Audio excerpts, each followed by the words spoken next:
She's as tall as Michelle.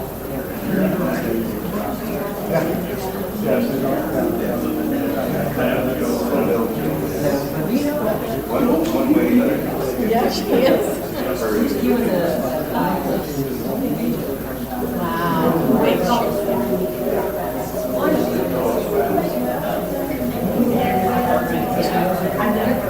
she knows everything.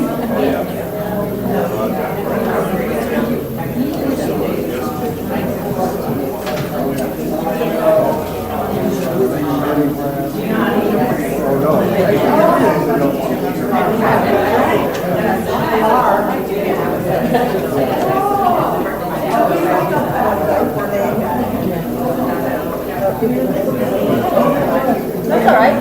Go ahead. What a cutie.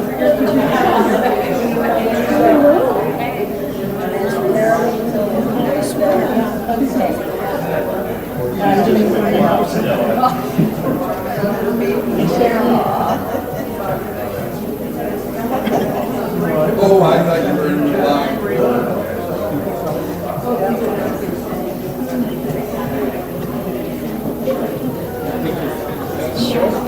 Smile thing. He's always I hope so.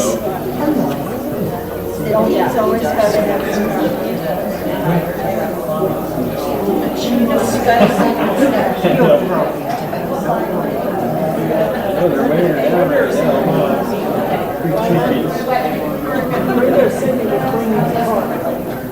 I hope they remember. Yeah, I think it was the year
Jesse.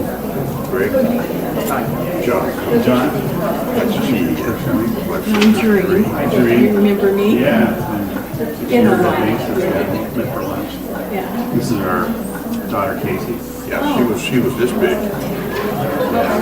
They grow up bigger. Yeah. She's out of college now. Oh yeah. You're Right? 28. You're 28. Yeah. Oh, wow. So who was it we met at the restaurant? Which one? Probably Andy, the youngest. She's only like 2 years out of college. Yeah. Yeah. Yeah.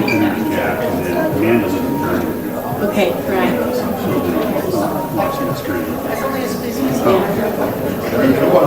Yeah, no, they're all successful. On their own, living on their own. You know, building their lives. Yeah. So we're just seeing that a lot.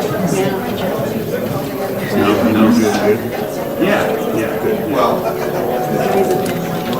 I'm going to ask Catherine. She just was not. I know it's not easy. Hey guys, I'm sorry.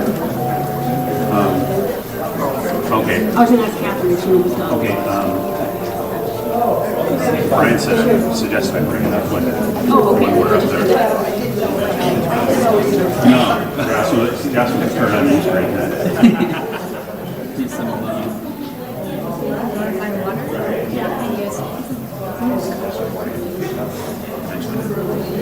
Any concern?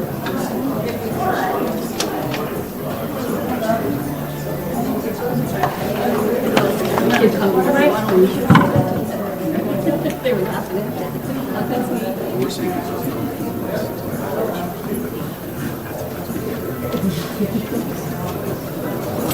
Here's my job.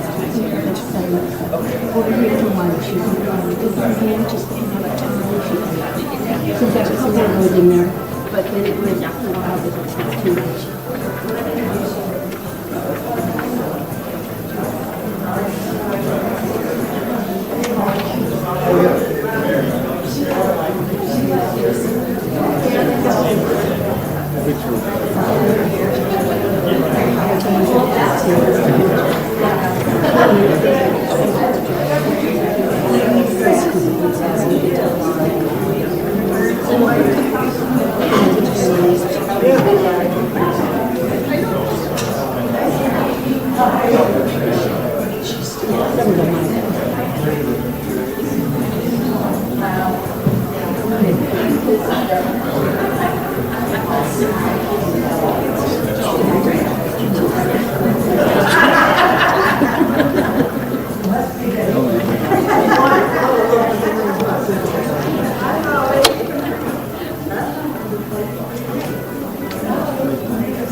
He's over.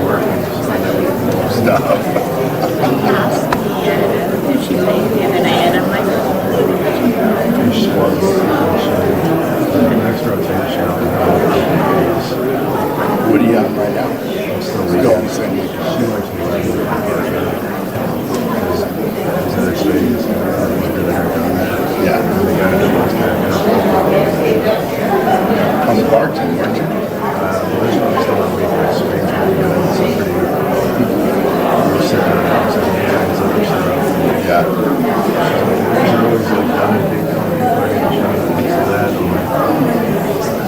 So then I started riding with this dude. He was like, I'm just trying to get home with my family, dude. We can't prove nothing. Right. You're right. So she likes me. We don't shuck anything. Yeah. We know everything that's happening. But he's like, we don't necessarily need to like find crazy shit. Yeah. I'm like, all right. So she made me stay on the outside. Tuesday through Friday, 6 to 3:30. Nice. Yeah. So then more of a normal. We might actually be able to see each other.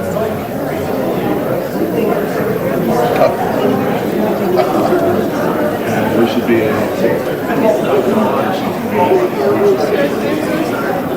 Yeah, we're up.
We have gathered here today to mourn the passing and celebrate the life of Nicole Huntington.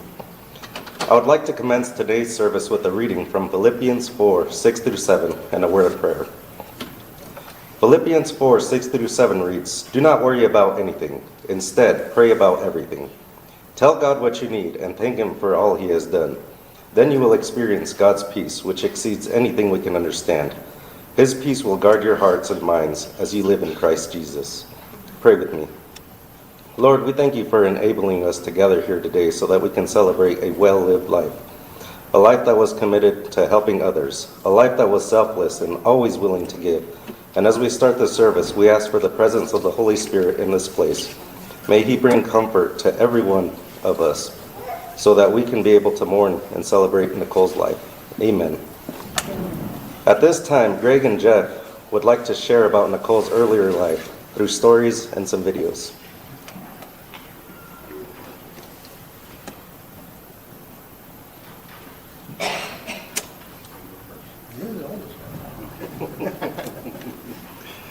Welcome, everybody. Everybody here okay? Well, Jeff and I are up here. What we want to talk about is, everybody here I think knows Nicole from her adult life, and we're going to share some of her stories when she was a child. Some of you may know, or others may not, is Nicole did a lot of TV acting when she was younger. And so we're actually going to show some clips of some of that earlier work. But and before we get there, I want to welcome you all here and thank you. And some of our cousins that came up from Salt Lake, we appreciate it. And welcome you here. And the way it's going to flow is Jeff and I are going to talk to you. Our children are going to come up here. Shout out to Amanda, our oldest, who lives in Germany. She can't make it. And then we have some speakers talking, following them, talking about Nicole and her work with the Star Food Bank, some personal friends, and also in her role at the Silverhawk Aviation Academy. So, cool. I have a lot of stories about Nicole, but they're not really appropriate, so I'm not really going to say anything like that. And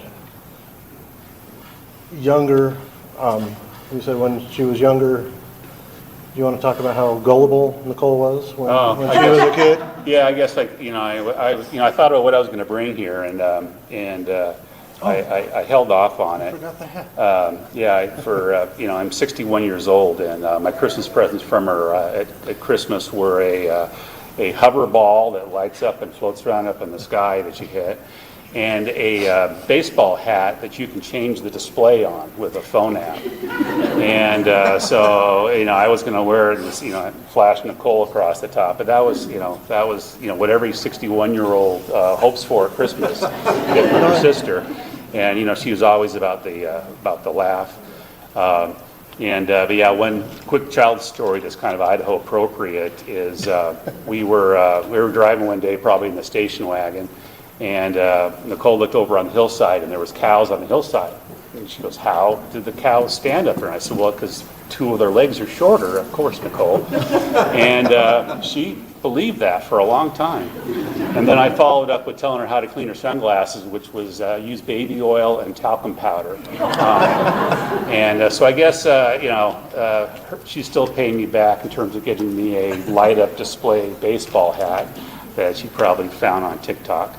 But yeah, one thing before I forget, is back on the table with the pictures, there's a stuffed dog pillow, and we don't know who that belongs to. So if someone recognizes their dog, we're assuming it was a present that Nicole was to give to somebody. So, feel free to take it, but it's back there on Only the if it's your picture dog. table.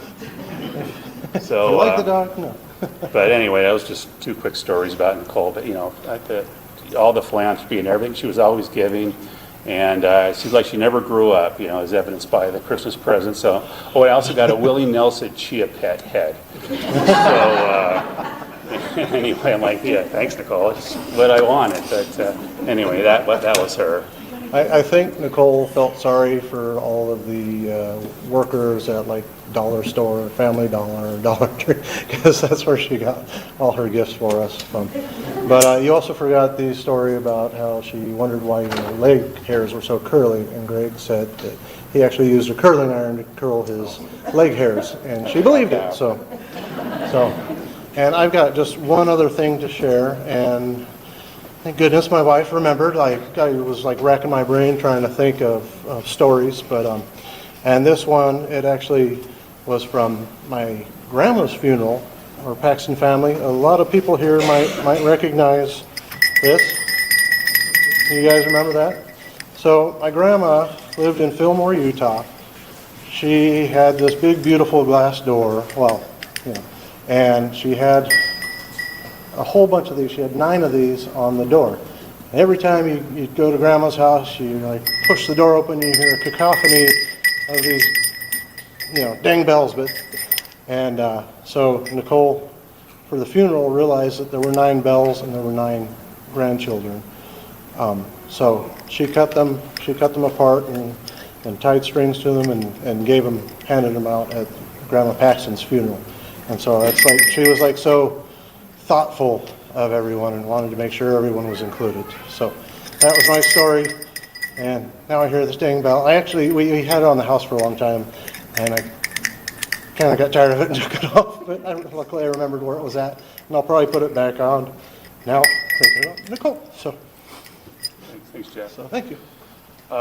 So now we'll share some of the videos. The first one we'll show, this was a film, I guess about a year ago, and it was from the local Channel 7 KTVB news station up here, and it was when the Barbie movie was coming out.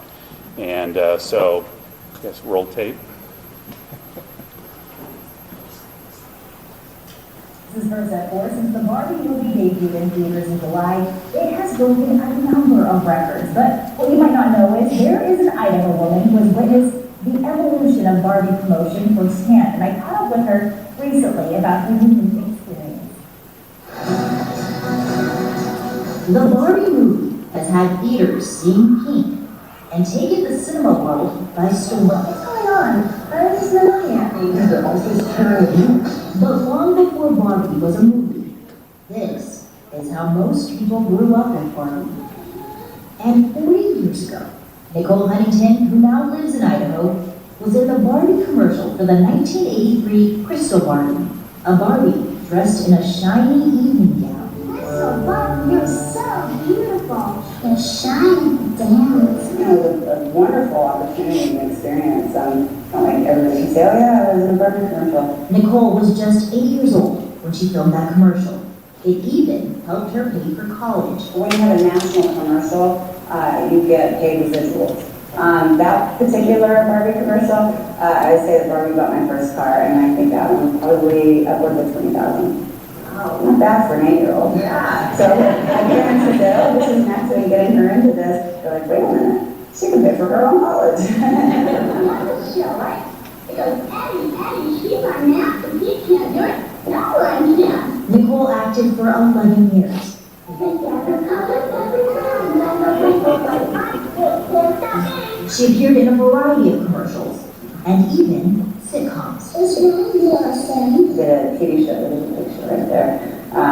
It's called FM. It was on after Cheers back in 1989. Okay, so I have to figure out once in a while. Now they relax when it's your account.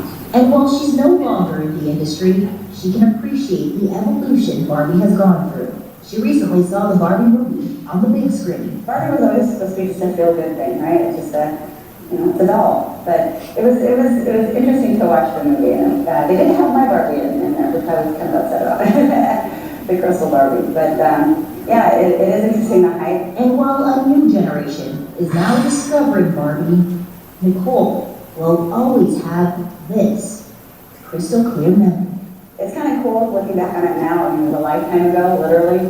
But it's, I'm proud to say that, yeah, it was in the Barbie commercial.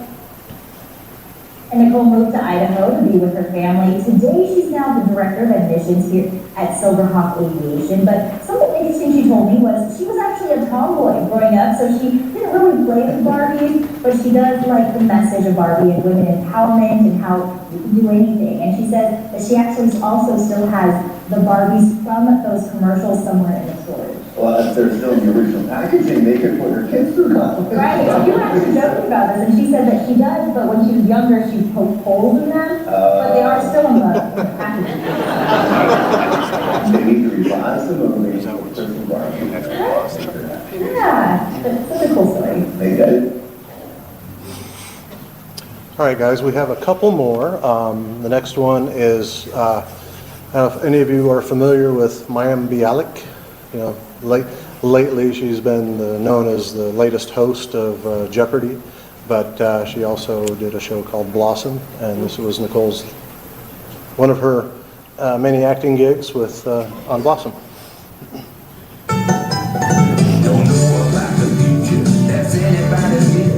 You have no idea how true that is. It really was a nightmare.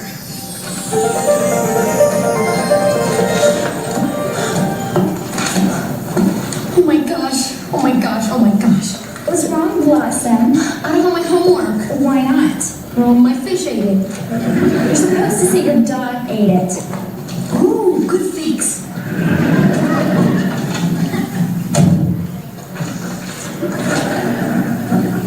This room reeks of fear. I love that smell.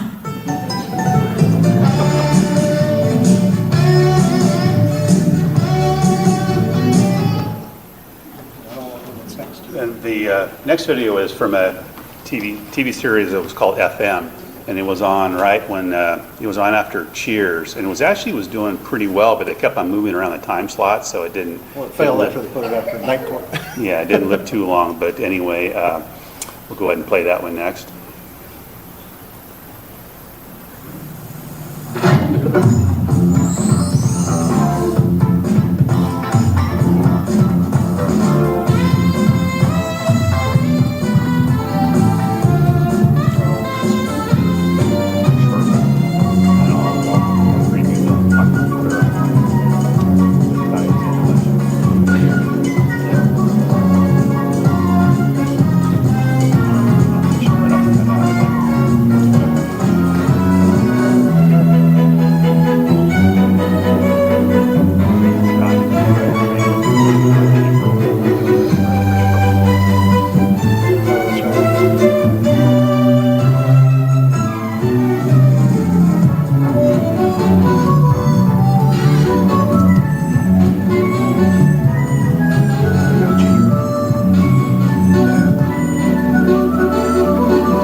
Your sign.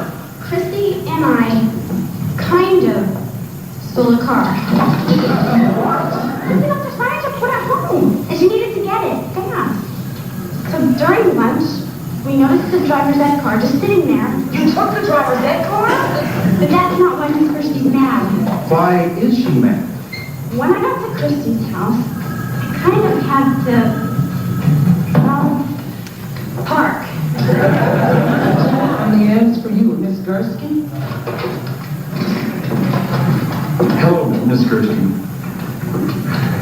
Yes, she told us.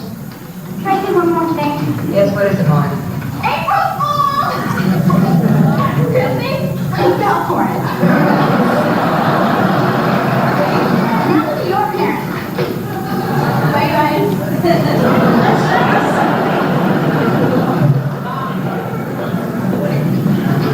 April Fool's Day. I've completely forgotten about it. Yeah, me too.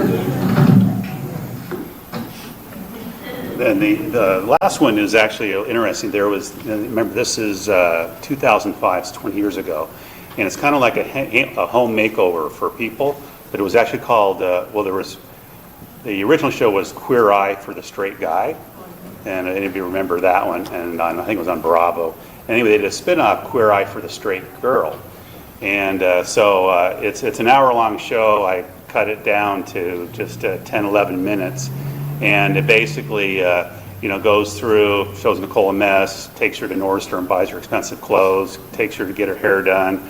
There were a couple scenes I cut out that weren't appropriate. My wife says I should have left in there. Like one, they went to the spa and they were laying on the table with butt masks on their cheeks, and then a few other things in there. But you get the idea of it. And what's interesting too is that actually. Jeff and I have little bit parts in it, so we're pivotal to the whole thing.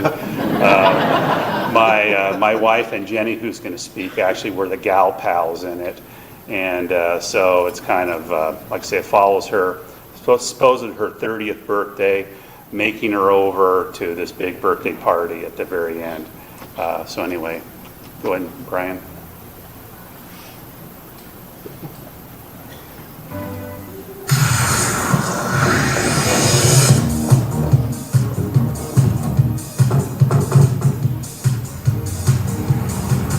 Nicole Huntington, all business and no boyfriend. Probably turning 30, she's freaking out because she's going to have this 30th birthday party. I basically think we need to teach her that 30 is, 30 is the new 20. The new 20, exactly. It's to get business, girl. Sass up her life. We're going to get her sexy, flirtatious, she's going to get out there and have a social life again. We need to Sex and the City this girl up. More Carrie and less Gary. Less Charlotte, more Harley. Yeah! Love it.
Where did you get that glass? Okay, that's good. You're fine, you're fine. Should I figure out what's going to sandwich the old way or the toaster way? The classic way, the new way. The classic way as opposed to the... Well, of course, the classic way. Are you and Dan at an angle? Well, I didn't mean to do that. And we're out. Angry What's this? Is this she in like the Pirates of Penzance? Is this part of her wardrobe? No, I think that's a shirt. Is that a shirt? A shirt? Yeah, I think you flip it. Yes. Oh. Do you want me to do it the way I would do it for myself? Yes. Or do you want me to do it because I have the way I would guess? I want you to do it exactly your favorite way. Without dirtying the utensil. Without dirtying it, right? When you guys go out, does she wear stuff like this all the time? I mean, That's too dressy for her. Oh, so this is dressing up. Yeah. Usually I wouldn't even dirty a dish. I would do it on a paper towel. Okay. It's all about not dirtying the dishes. Dinner is served. Oh, there's a... Yeah. Is there a story? There is. Okay, do you? No, I can't. Oh, yes, you can. I can't. I'm your best girlfriend. Oh, I know you are!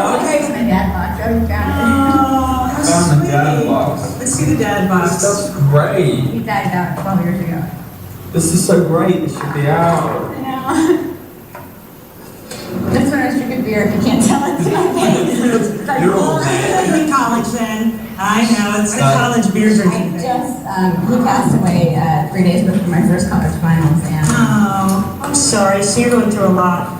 This is really nice that you have this from me. well, he knows. I mean, he likes looking. For my daughter's dance recital, she wore Ugg boots, cut-off shorts, and a tank top. She rolls out of bed, pulls on jeans and a t-shirt or her cut-off shorts. Definitely, she could use some help. See, I told you.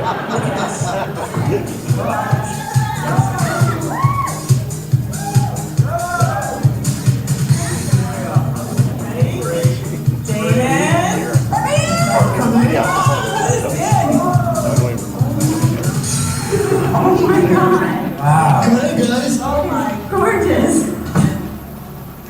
Come into my house. Please, have a drink. Are you dirty? Okay, just wipe your feet before you touch anything. Oh my God. Isn't it beautiful? Right? David, you have to do something.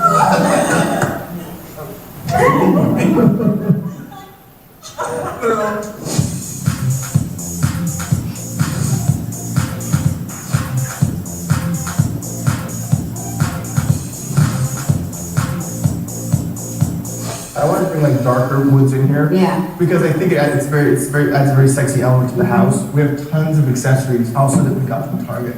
Like all these great bowls. A little surprise We for have a you. surprise for you. We prepped you this. Oh my God. Oh my God. Oh my God. This is like my own sanctuary. Right. Wrapped all the way around. I know that you like. That's the bed. Wow. There's this you can just relax. You've got your little water feature over there, but no more plastic plants. There are relaxing me already.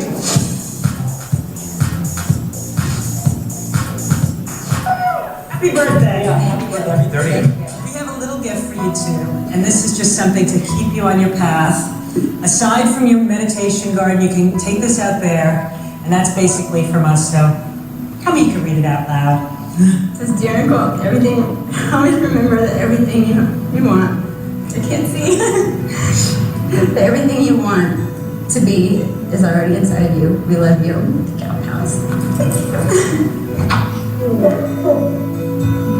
You got so much. Don't do that. We do have time to do tonight. And wear those heels. Wear those shoes well. You're beautiful. You do. You're so wonderful. Tell me what to put on the right. There you go. Just enjoy it above everything else. Just enjoy yourself. Okay? Don't think too hard. We gotta go. Happy birthday. Have a great time. Please. Oh, man. Look at your shoe. I think Nicole feels a little stressed about turning 30, That she realizes the fact that she does have to grow up and she has to do these mundane things like we all do. I think deep down inside she doesn't believe she's this beautiful, bright, intelligent girl. Take your seats. It's time for the showing. Nicole Huntington. Hurry, Robbie. Come on, sweetness. I have to say, God, Robbie, you look handsome. Look at you. 007, nice to meet you. What's your name? Oh, Nicole. Oh, I love a 30th birthday party.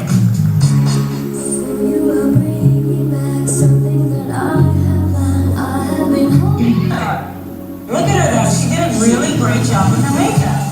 She looks stunning. Whoa. Coming over. Look at this. Isn't it nice? They're like, Look at you. Look at this. No, turn. Just see. Oh, there's more. I have never seen you wear it. I know. Look at me. I'm like, oh my God. See, this is it's functional because they're apparently. Those are functional. And they also work if you're walking in a bad alley. You just go. She opted for this stiletto heel just to entertain around the house. That's your doing. genius. Oh my god, I didn't even tell you the coolest part. Okay, see this? Here's my bookshelf. Yep. Oh, what if I want to hide my crap? Oh! And check out my new hot silk. Wow. That's it. Totally sass. And the purple, I love that they just did the one. This is the girl that thought she didn't deserve anything, and now she's like Carol Merrill. Look at your shoes. Diva. God, I want those. So these are leather bottoms though. Remember that time that we knew that leather bottom? Oh, sorry. Oh, my goodness. Look at your hair. Oh, wait. We need to toast. Looking smoking? Looking smoking? Looking. Hey, let's go do a toast. She's so different. It's like night and day. Why don't you guys have a seat and let me get you our... She needs to put her arms down though. She's walking like a truck like a bricklayer. She hasn't mastered the heel walk yet. She's like, I'm gonna park my truck with the logs on it. Jocelyn, this is a pour. This is red wine. That's fine. Okay. Thank you very much. There you go. This is a very fine red wine. Her friends have got Joe coming to the party. And she has no idea what's in store for her. Hello, Joe. I'd like to make a toast. My yin and my yang in my hot-ass apartment. Happy 30th birthday. Happy 30th birthday. 30th gonna be 20. That's right. 30th birthday. I love that place.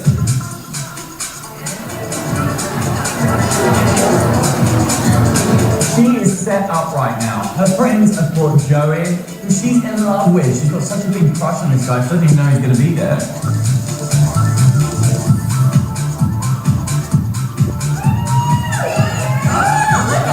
Oh my God! Like, what's going wild? She's a rock star. Welcome to Shy Nicole.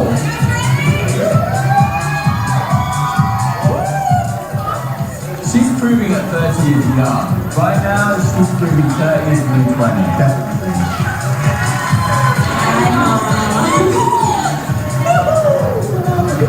Oh, Mom.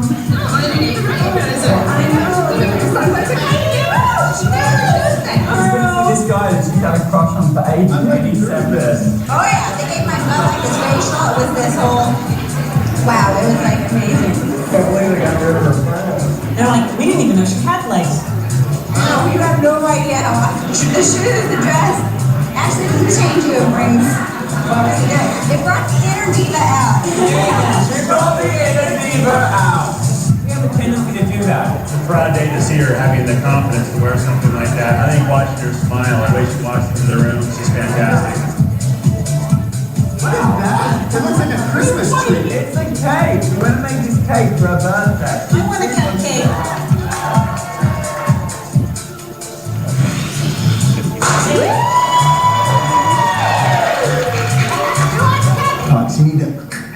All of us have something inside of us that is, it's good, it's innately good, and it's a gift. It's a gift from our guardian angels. This is what I've learned. This is what I've learned throughout this experience. And it's just a matter of tapping it. You tap it, $500 shoes, you're golden. It's all about the $500 shoes. No, seriously, I totally appreciate the fact that you guys have come tonight, and I mean, you make me feel good about myself, and now I'm gonna look good, damn it.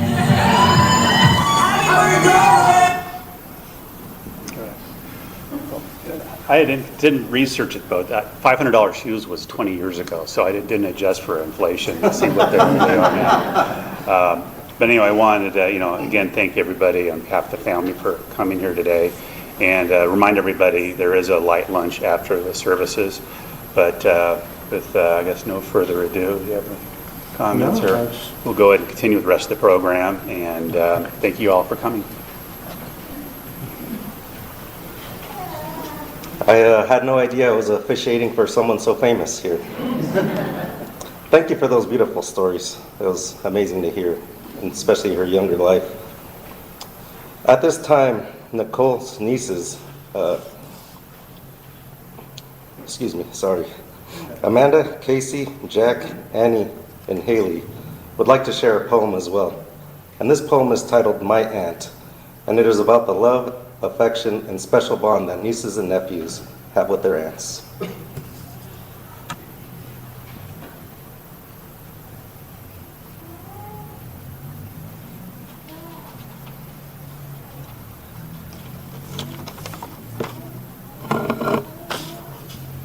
Hi everybody, thank you for being here today. My name is Annie and I'm here with Jack, Casey, and Haley. Amanda is joining us virtually from Germany. We'd like to share a poem to honor Nicole, a small reflection of her love, strength, and laughter she brought into all of our lives. My aunt. I thought I saw her face today in the sparkle of the morning sun, and then I heard the angel say, her work on earth is done. I thought I heard her voice today, then laughed her hearty laugh. And then I heard the angel say, there's peace, little one, at last. I thought I felt her touch today in the breeze that rustled by. And then I heard the angel say, the spirit never dies. I thought that she had left me for the stars so far above. And then I heard the angel say, she left you with her love. I thought that I would miss her and never find my way. And then I heard the angel say, she's with you every day. Thank you.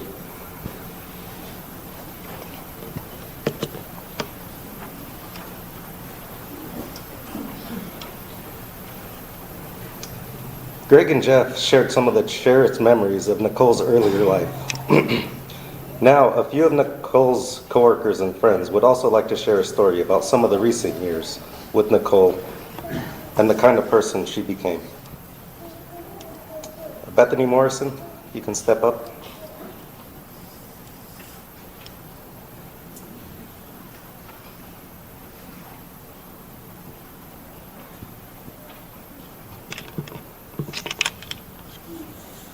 Hello, everyone.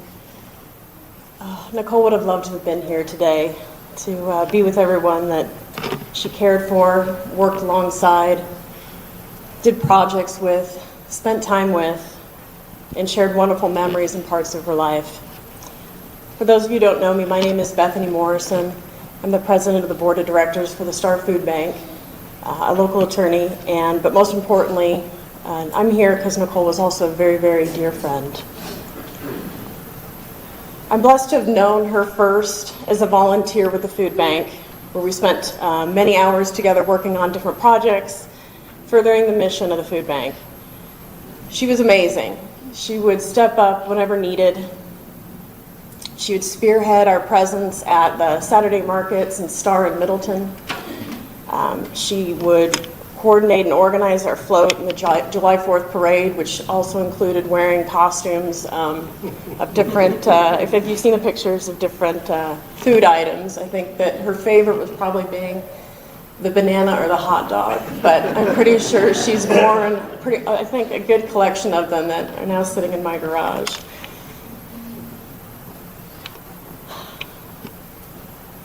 She also was really big into fundraising and marketing, and very much sort of was the heart for a lot of those events that we would put together.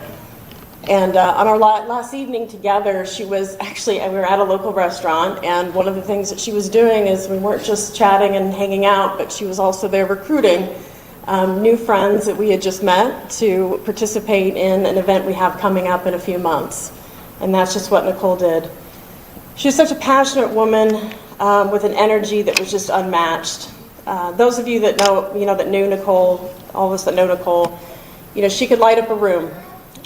She could come into any space and talk to strangers, make them feel like they're her best friend, or her friend, and even their best friend. She had an infectious smile and ability to kind of rope people into whatever project she happened to be working on, whatever interest she had. She was supporting and loving, and she helped me tremendously through the past year. She supported me when I finished law school with a beautiful gift that I have sitting on my couch right now. She was there when I became an attorney and was sworn in. And she's even brought my 8-year-old gifts, including a keyboard that he's currently learning to play, and has a fond memory, I think, that he'll be able to take with him of her. We spent a lot of time laughing and sharing together. She definitely gave me permission to have fun, embrace the moment, talk to strangers, and make connections that I never thought were possible because of her. I've learned to see the life and the opportunities that are present because of that. I'd have to say one of my favorite memories of Nicole was when we were in Las Vegas for her 50th birthday about a little over 6 months ago. She was so excited. We got tickets to see Wayne Newton, who's Mr. Las Vegas. He was there at the Flamingo.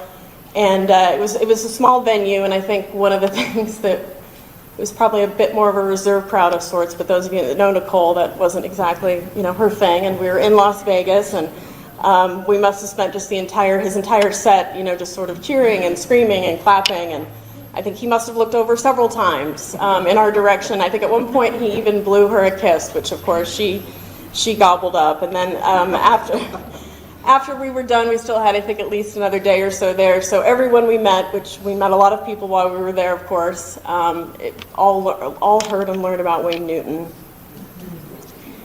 So Nicole brought, a life and a light that's going to be missed, for sure. I came across an old Hebrew proverb that I thought was very fitting. It said, "Say not in grief that she is no more, but live in thankfulness that she was." I will forever be thankful to know Nicole, to have her participate with us, to be such the heart of our organization with the Star Food Bank, and to be able to call her my dear friend.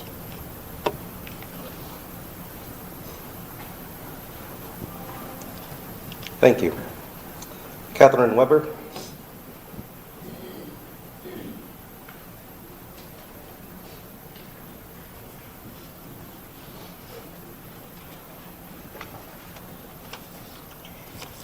Good morning. Thank you. I wasn't anticipating the slideshow, and so thank you, Renee and Jeff and Greg. That was really fun to get to see a part of her that we never got to really see at Silverhawk. So I'm Catherine Weber. I'm the owner of Silverhawk Aviation Academy. Yeah, and I'm Alicia Sweeney. I'm was Nicole's coworker and also Catherine's daughter.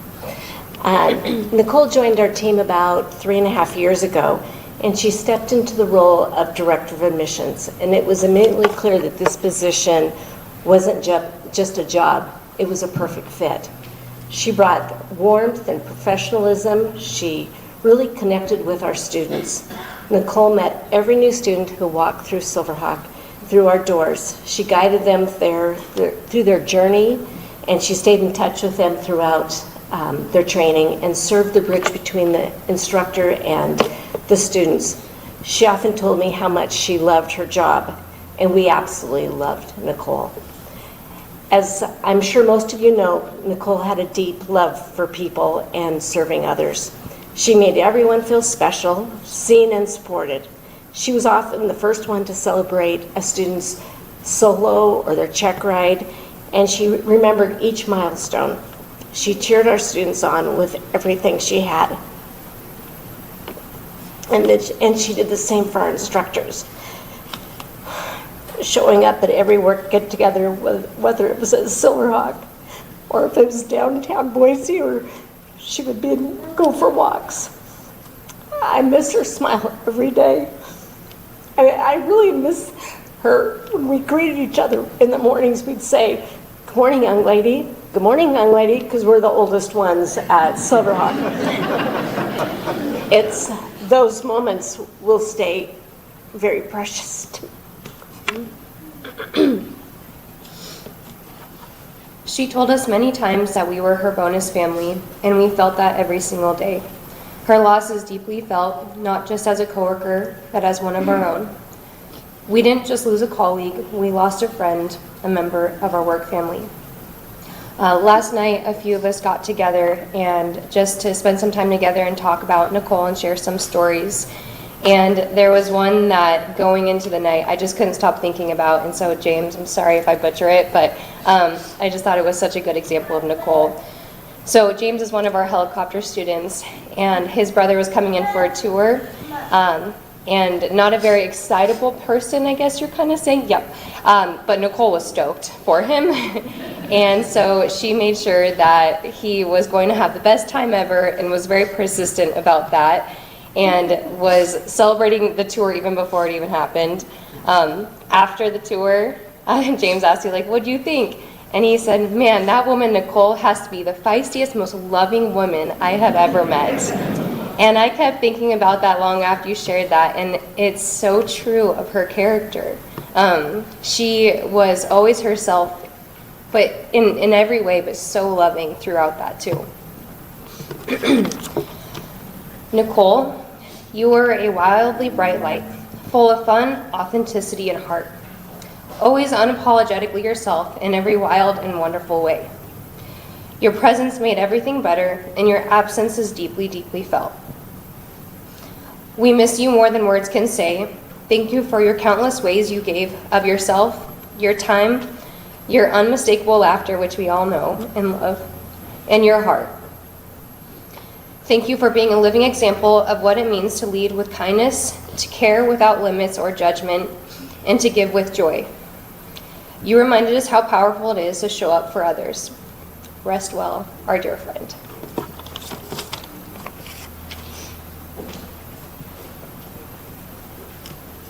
Thank you. Ashley Quinlan.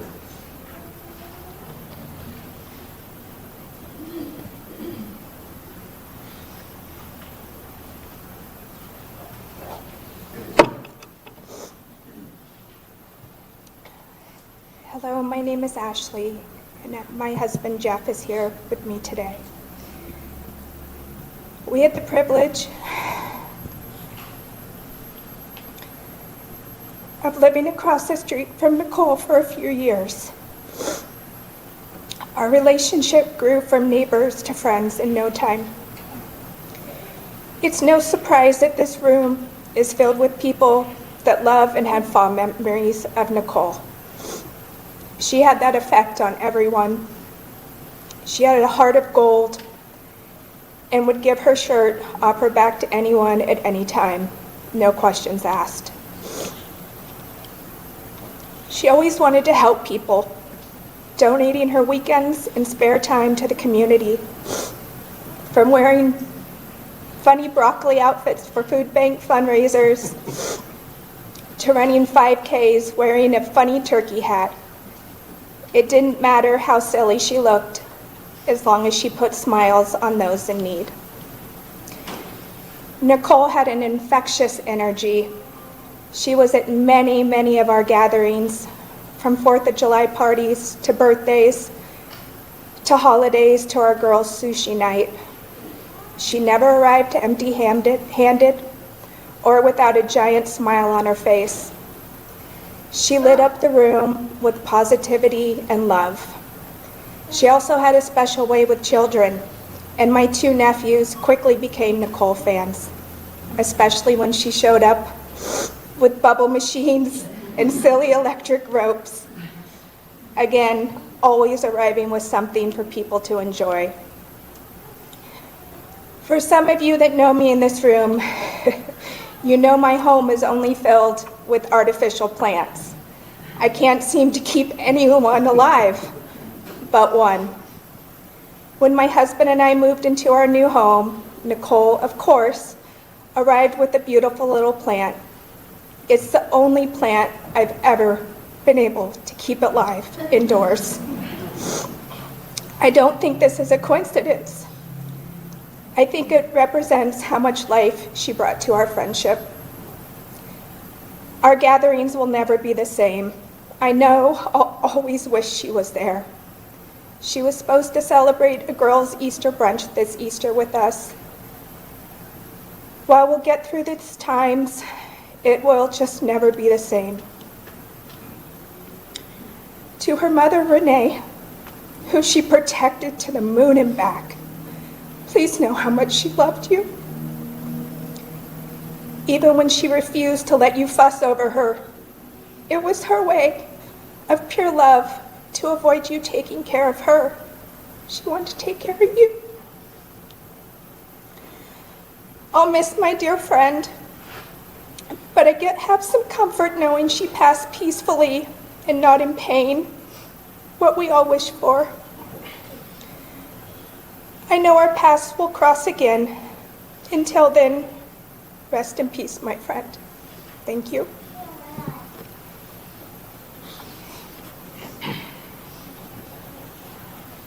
Thank you. And Jenny Johnson.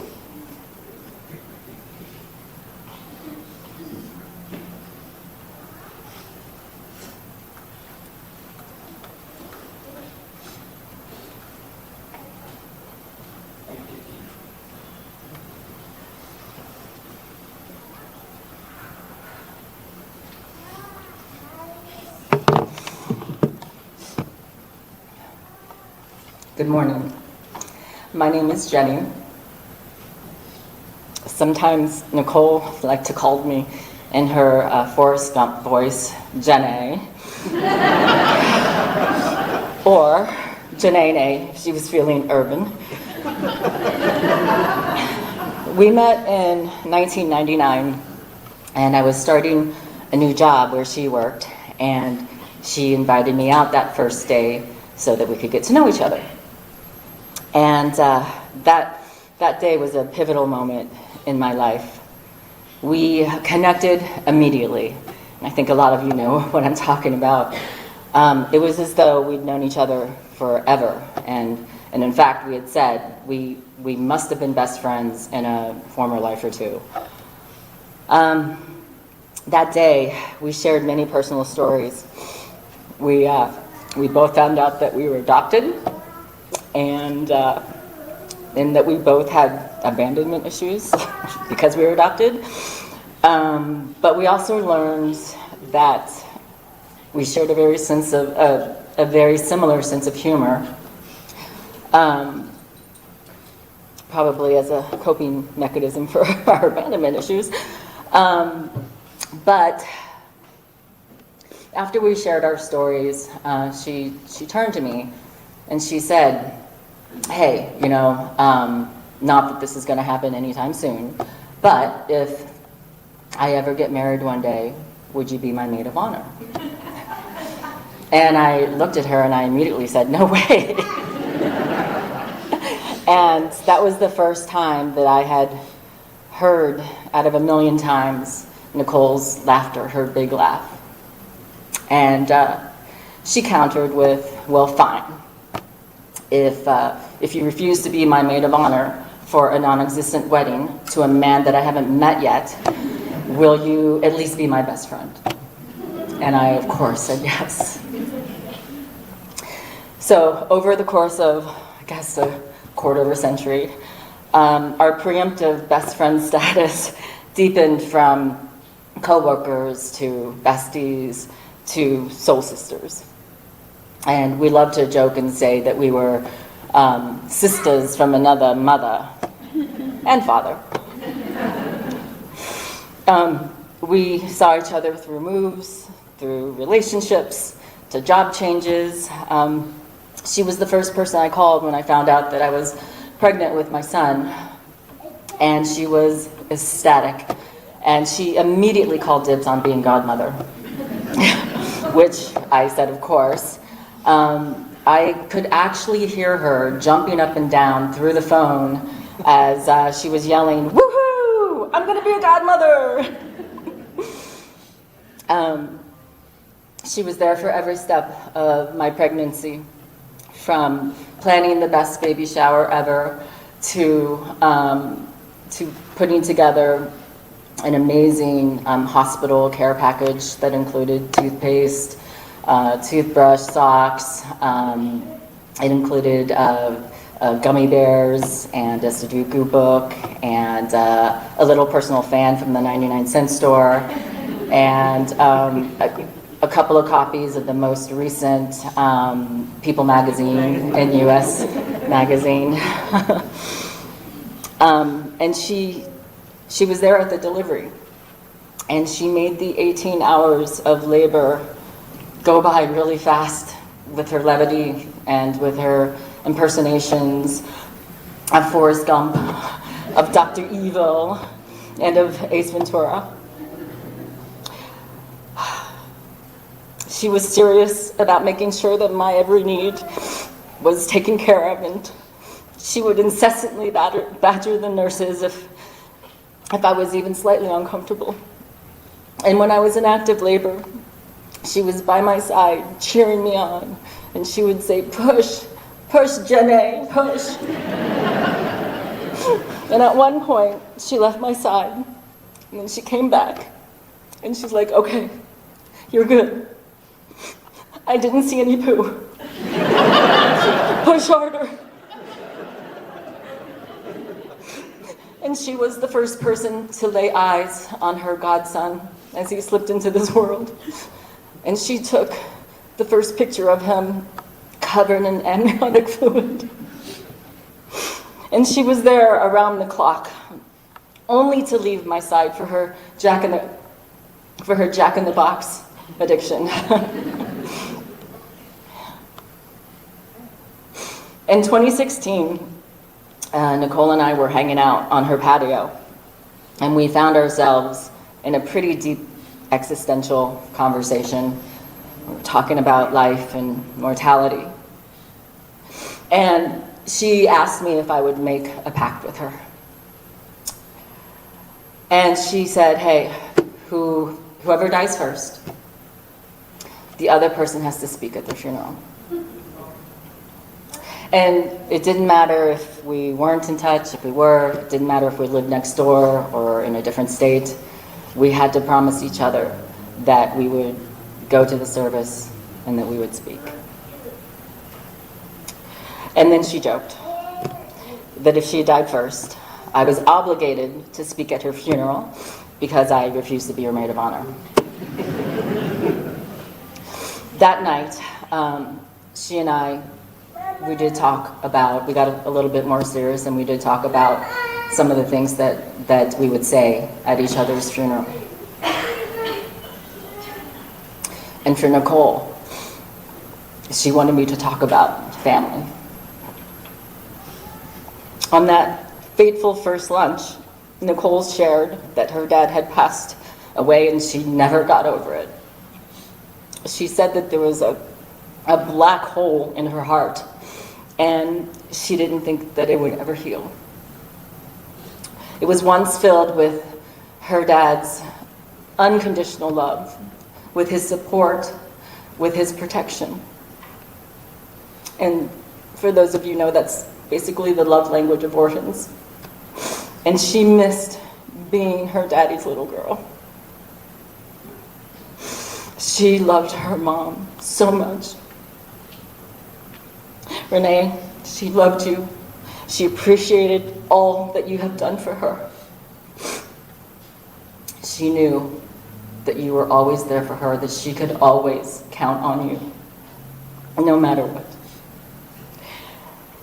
And she took comfort in knowing that you would never abandon her. She knew you would always have a place at the dinner table and a warm bed. You were her bedrock, her foundation. You were her home. Nicole always said that Greg and Yasna were the grown-ups in the family. And you were her benchmark for what a healthy relationship was. Greg, she couldn't always express her love for you, but she adored you. You were the best big bro.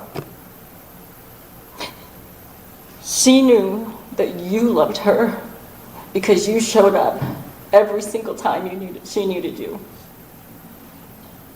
You were the one who provided structure when there was chaos. You were her voice of reason.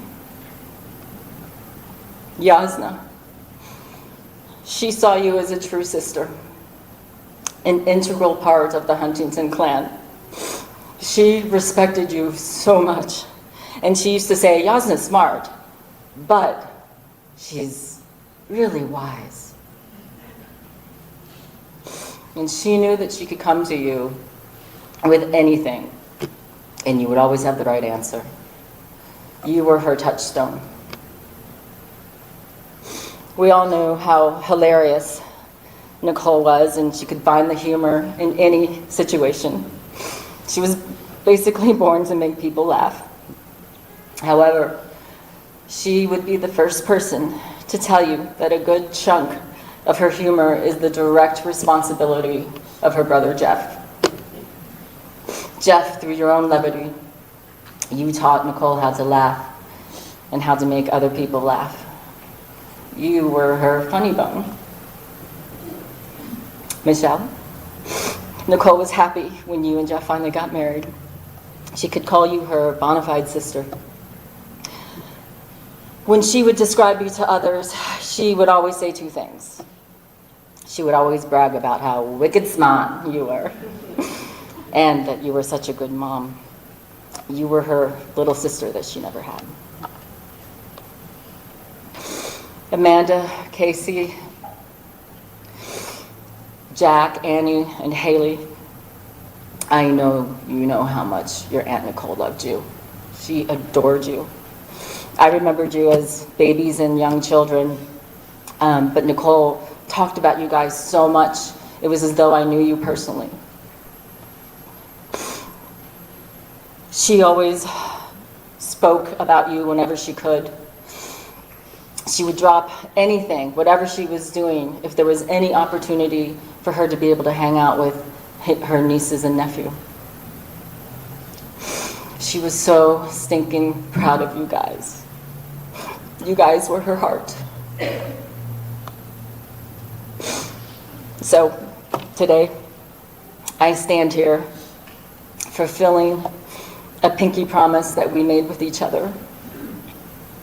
But I also stand here with a black hole in my heart shaped like Nicole, and I don't know if it will ever heal. And I'm praying with my broken heart that Nicole's passing from this world doesn't mean it's a hard goodbye forever, but rather a fond farewell until we recognize each other in another life. So, farewell until we see each other again. My Nicole, my partner in crime, my best friend, and my sister from another mother and father.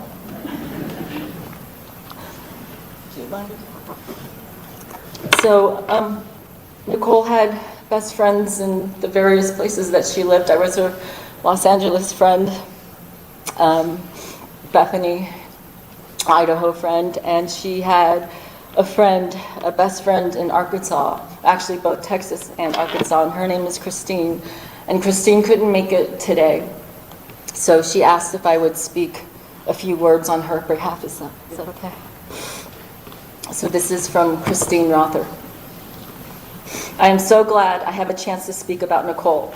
She had and will continue to have an incredible impact on my life. She was the best kind of friend, supportive and loving, while also challenging me to be the best I could be, to step out of my comfort zone and to stand up for myself. She was my champion when I hadn't yet learned to be one for myself. I've always been a list maker, someone who is comfortable with a set schedule and a firm understanding of what the next moment will hold. I've always been critically unimpulsive and woefully strategic, which probably frustrated Nicole on more than she would ever let on. But she changed that for me. She taught me to find joy in the chaos that inevitably finds us in life and to take those chances that we are given. She taught me to stop apologizing for my gifts and my weaknesses, and instead to learn to accept that I wouldn't be the best at everything, but to celebrate when I was at my best. She taught me to love and to trust without barriers. I met Nicole 17 years ago when she joined the marketing team at Club Marketing Services in her small office in Duncanville, Texas. I had just turned 30, and she was also newly in her 30s. We were both single and starting over in a new place. Over the next 8 years, we were inseparable. We were both offered the opportunity to relocate from Dallas to Bentonville, Arkansas, and because we had the support of one another, the transition was an easy one. We lived in the same apartment complex, worked at the same office with an unbelievable team of sales and marketing individuals, and spent evenings discussing work, our personal lives, laughing and crying, sharing secrets and hopes and dreams. We bonded over our love of the work we did, popular culture, our shared silly sense of humor, and the odd conversations that just naturally occur between people who are more creatively inclined. We did weird things together that no one really understood, like visiting the tiny cemetery up the road on warm summer nights to read grave markers and imagine what the lives of the people interred there had been like, and what would have been rural Arkansas in the early 20th century. One night, she suggested that we should sing a lullaby for the people buried there. I asked her, "Do you think they will know or care?" And she said, "I don't know, but maybe we'll comfort a few souls who had been neglected and left in silence for so many years." So we sang songs in the cemetery. It became a tradition for us on nights when the fireflies floated over the grass in the humid twilight.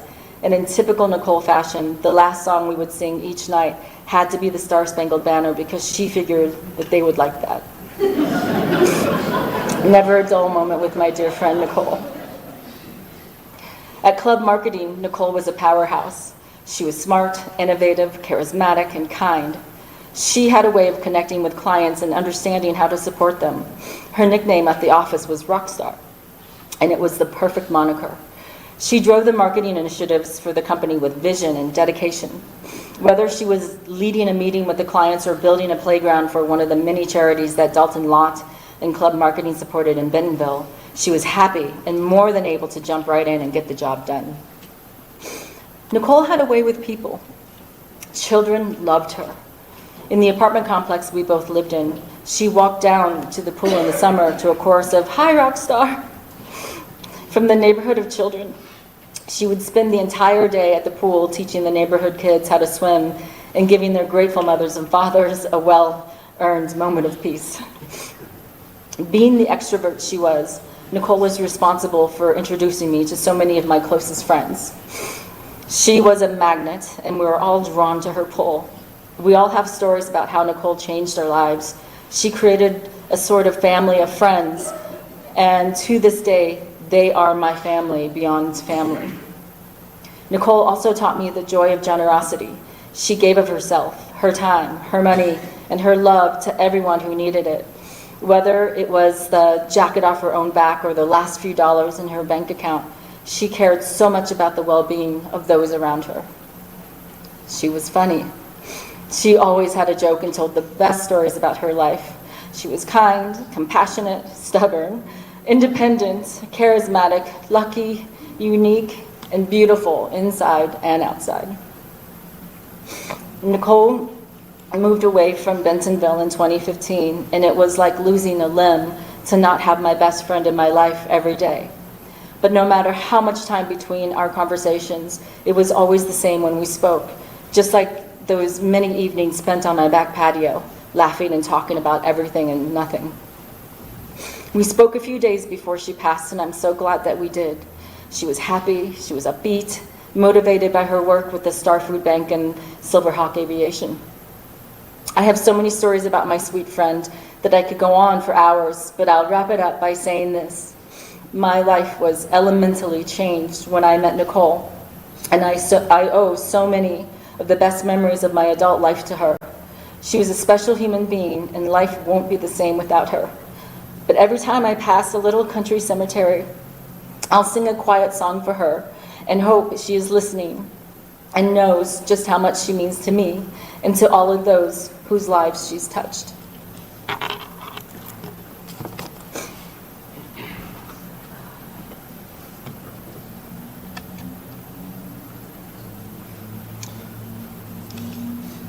The family would like to open the podium for a few minutes to anyone that would like to share for a minute or two. Please keep it to one story and be conscientious of time. And there will be more opportunities after the service to fellowship and share stories as well. So if you would like to share today, please come up.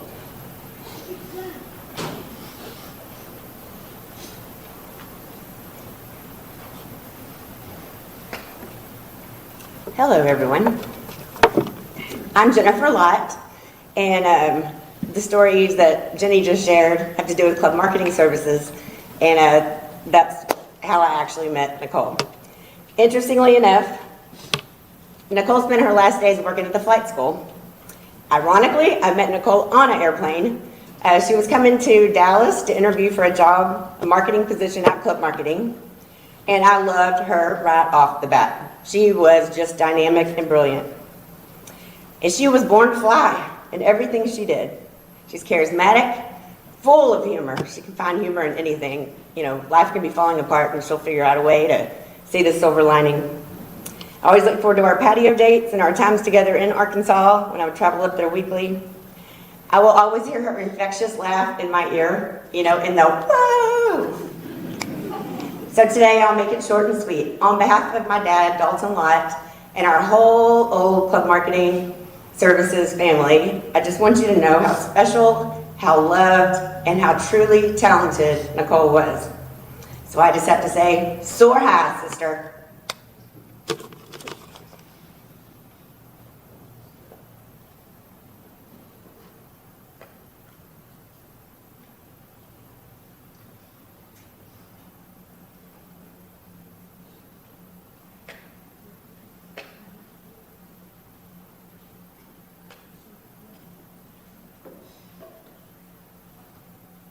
I guess it's, well, good morning and good afternoon. My name is John Tompkinson, and Nicole was my cousin.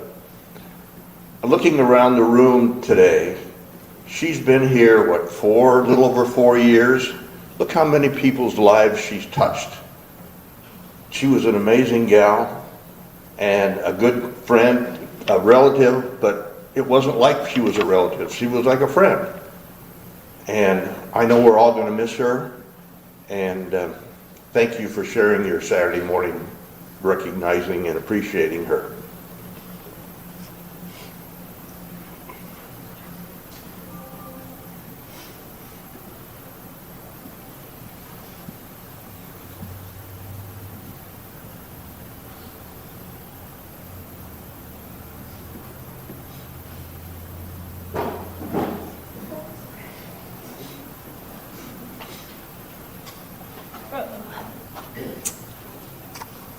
Hello, my name is Madison. I work with Nicole. There are a lot of stories about her, but I want to share one. I have a 1-year-old boy, and every single week that I was pregnant, you know, your baby progresses in size with like fruit size, and so every week she'd be like, what size fruit is he this week? Well, when he got to a banana, she actually wore a banana one day that week. And I have a picture of her. I was like, what are you doing, Nicole? But she made you feel special with just like the little things. And so I just want to like say to you guys something that she always said to me. She said, don't let anyone live rent-free in your mind, especially yourself. So I'm going to honor her legacy, and I'm going to be the best person that I can be, the person she believed in me to be. And she was special, so.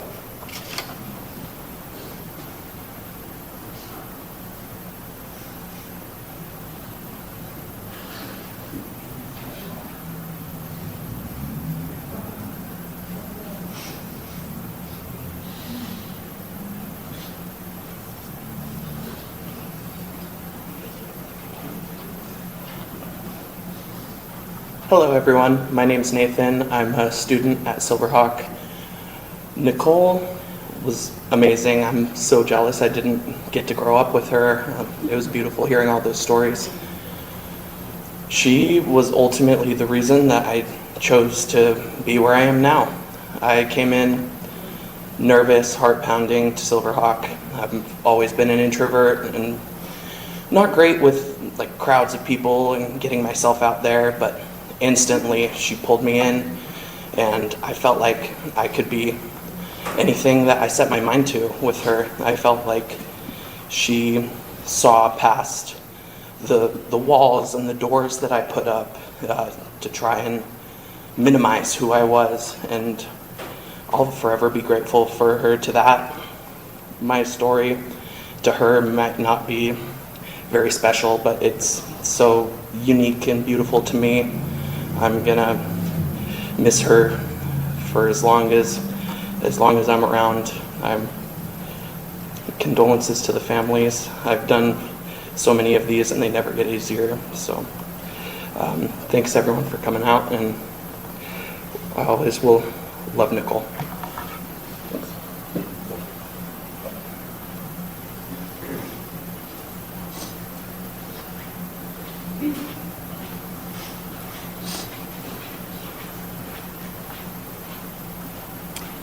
So I'm a student at Silverhawk as well. My name is Dylan. And I'm actually not as much of a stranger to public speaking, but Nicole, I've only known her for about a year and a half, and she also inspired me to join Silverhawk and look for more in this life.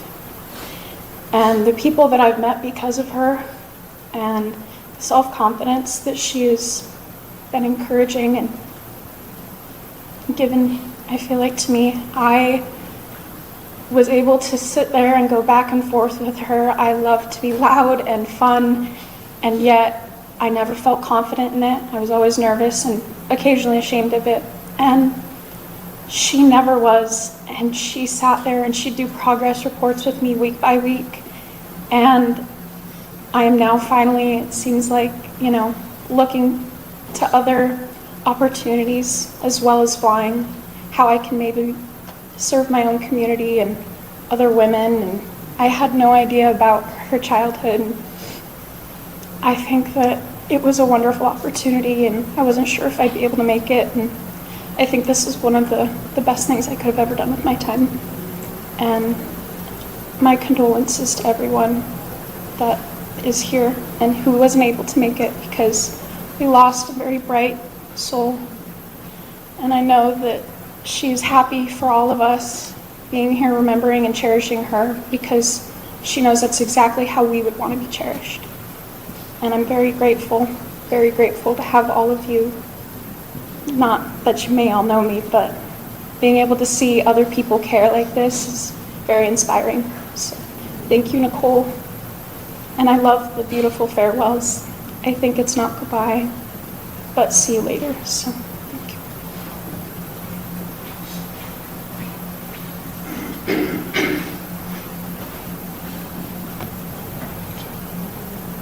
All right. I just wanted to let everybody know from Silverhawk, if you could stay afterwards. Nicole, every time someone became an instructor or for Christmas, she gave everybody aviation socks. So we asked everyone that has some from Silverhawk if they could wear their socks today, and we would be up here and we'll take pictures of us with our socks from Nicole. So before the Silverhawk leaves, if you want to stay here and be a part of the picture with Nicole, that would be wonderful. And I brought some extra. So I could listen to stories of Nicole all afternoon, but I think it's important we move on. It has been a great honor and privilege to get to know who Nicole is through her friends and her family. Just looking around and listening to the stories today, it is easy to see that Nicole had a positive and lasting impact on the people around her. Whenever I assist with a funeral, I always find myself wishing that I had the honor of knowing the deceased, and this is especially true of Nicole today. Nicole graduated from the University of Utah with a political science degree. She was incredibly gifted at marketing, as well as organizing and directing organizations and events, from being a marketing manager, assisting the Red Cross, and even managing a campaign for U.S. Representative Janice Nelson. Her education and skills gave her the opportunity to intern at the White House under the Clinton administration. She enjoyed it so much that one of her cats was named after Clinton. The two words that I would use to describe Nicole are humble and giving. She would sacrifice her time for the sake of others. Her family told me how she would work with the homeless and even miss some Thanksgivings to hand out food. She was brave too, and it wasn't uncommon for her to pick up hitchhikers on the side of the road. If anyone needed help, Nicole would be the first in line to assist. Most recently, Nicole started serving at the Star Food Bank. Despite all of her life skills, she went in with the heart to serve at any capacity. She would assist in transporting food, sorting, and organizing. The food bank saw her dedication, and she eventually became a board member on the board of directors. In this position, she managed campaigns, raised funds, and assisted with the rebranding. She used the gifts and talents that she was given to bless those around her. I believe this is all a testament to her humility and to her willingness and wanting to serve. She did not approach the bank with an attitude of, "This is what I have to offer you," but with the spirit of, "What can I do for you and for the people in need in this community?" We have come together today to remember, grieve, and give thanks to the life of Nicole Huntington.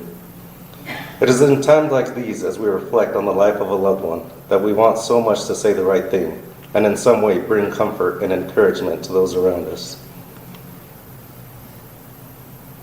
But we don't always have the right words to say, and our vocabulary can seem inadequate. It is at times like these when we come with heartache about the loss of a loved one, and perhaps our questioning becomes more passionate.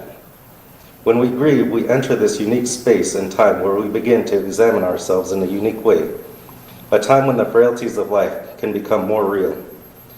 The Bible describes life as fleeting and like a vapor. Even a long, well-lived life full of accomplishments can seem short. Grief cannot be easily defined. One moment we can be down and depressed about the loss. The next day we can be happy and laughing, thinking about the beautiful memories shared. Some days you might feel okay, and other days you might feel angry over what happened. No one is immune to grief. It is part of the human condition, and it might look different from person to person. In the Bible, we see grief expressed in a multitude of ways. We see some people weeping in sadness. We see some people crying out to God, sometimes in anger. We see some people putting their faith deeper into God, and we see the opposite as well, where they begin to question, why? Why did this happen, Lord? All of these emotions are normal, and they are part of the healing process. During grief, we experience a time that is quite out of the ordinary, whether we recognize it or not. It is a sacred time, a time that holds potential for healing and insight, for understanding that does not come readily in an ordinary time. With the death of someone we have known and loved, something in each of us dies too. We may come to know a heightened sense of what is precious and what is true. Indeed, with the passing of a loved one, we encounter our own mortality. We can use this gift of our worship and the gift of our memories to bring comfort, peace, joy, and laughter to one another as we remember a life well lived. As you go from this place today, one of the best ways we can celebrate Nicole's life is to share stories about her. For the next brief space and time, we will cry and laugh almost simultaneously. As human beings, we are the only creatures gifted with such a range of emotions all at the same time. It is good that we can do it together. Before we conclude today's service, the family wanted me to invite you for some food and refreshments here at Summers Funeral Home, immediately after service. And I also want to read one more scripture that I truly feel Nicole lived out in her own life. And it is from Philippians 2:2-4, and 14 and 15. Then make my joy complete by being like-minded, having the same love, being in one spirit and of one mind. Do nothing out of selfish ambition or vain conceit. Rather, in humility, value others above yourself, not looking to your own interest, but each of you to the interest of others. Do everything without grumbling or arguing, so that you may become blameless and pure, children of God without fault in a warped and crooked generation. Then you will shine among them like stars in the sky. Nicole, shine brightly. Pray with me. Dear Lord, you are the Father of all mercies, who cares for all people with an everlasting love. You are the God of all comfort, who consoles all those that are suffering the loss of a loved one. You are the God of all peace. Lord, I pray that you will become their strength in this time of loss, their hope in this time of bereavement, and their joy. I pray that they will come to know and accept you as their Savior and find their perfect rest in you. Lord, help us to become people of humility like Nicole was, to be willing to give when there is a need, to do it because it is the right thing to do.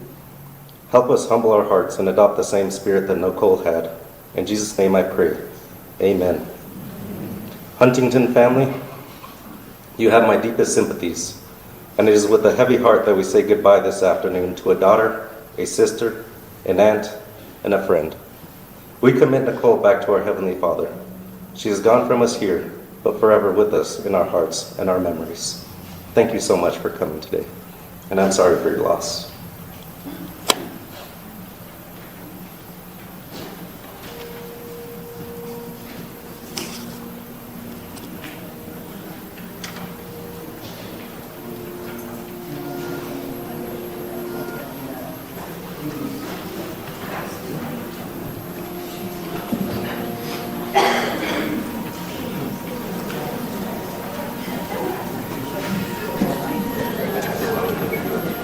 Awesome.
napkin stuck to your tears. Did you really? Yeah.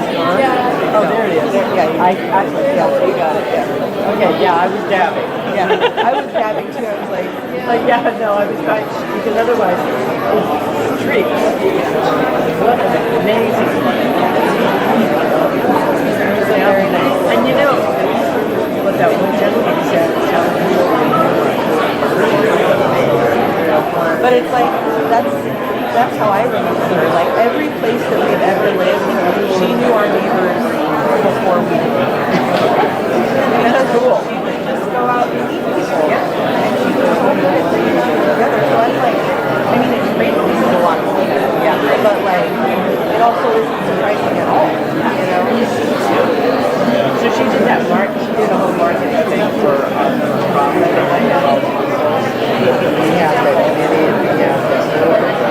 and it was fun. It was all that. Yeah, so I was there. Yeah, were you there?